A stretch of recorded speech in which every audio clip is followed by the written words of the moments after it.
آقایون باید خیلی خوشحال باشید که خانم ها نمیتونن فکر شما رو بخونن و الا هر 5 دقیقه یک کشیده میخوندی.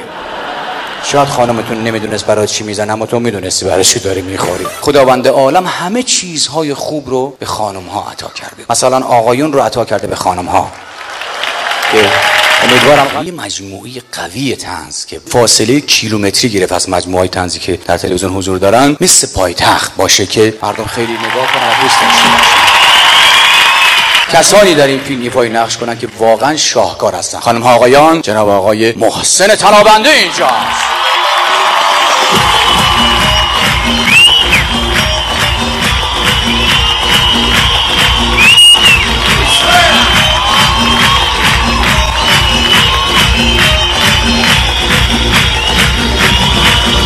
دیدین که چهرهش خیلی جوان‌تر از اون چیزی که تو اون فیلم شما می‌بینید. ماشاءالله دخترکشه، اما خب در همین حال کافی.